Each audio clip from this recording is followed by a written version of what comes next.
Hey guys, and welcome back to In Trouble with True Crime Sisters. As some of you already know, we are two sisters, one doing the research and writing, and the other one recording and doing all the uploading. Today we are taking a very short trip to Slovakia, so I apologize in advance if I pronounce any of the names or locations incorrectly. Today's murderess is Maria Fikakova. She was convicted of only 2 murders, but might have killed as many as 10 babies in 3 years.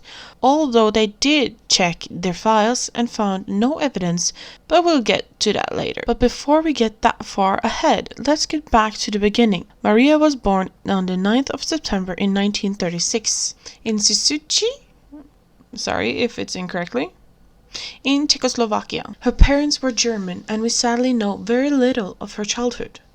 We know very little about this case in general, but let's try anyway. We know that she came from a poor family with a very proud German father who hated Czechs. He was an alcoholic and would drink away the little money they had. We would hope that she could at least get along with her mother, but sadly no. She is said to have a bad relationship with her mother, and they would often argue. She was also married at one stage of her short life, but we know nothing about this marriage other than it ended in divorce. But she kept his last name, Fikakova. In 1955, she finished her education as a nurse at the age of 19 at a medical school in Klatova. In 1957, she got her job at a hospital in Suzuki.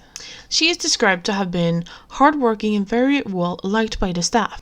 It is also mentioned that she was up for a promotion to the head nurse. It was here in February 1960 that 2 newborn baby girls died of unnatural causes. It was a normal procedure that all newborn babies were given autopsy, and here they can see that the skulls were crushed, and one of the baby girls had an arm broken. On the February 27th, she was arrested on suspicion of the murder, and on the 28th, she confessed after 6 long hours of interrogation. She said that she had killed them by crushing them, but she did not feel the skull cracking. She also admitted to beating up and abusing many more babies, but there was no evidence found. Most likely, the children had been sent home and the bruises were not seen, or no one thought to mention it. According to herself, she hated babies and hated when they would start crying, as it stopped her from doing her job. So she would try to silence them. They did do an investigation at the hospital later to see if there was any other suspicious death, but found no other evidence that she had killed more than these 2 baby girls. She was checked by medical professionals and was deemed sane to stand trial, but she could suffer depression from an intense rage when provoked. So at the age of 24 years old, she was sentenced to be hanged during the trial. She tried to appeal the sentence, but it was denied.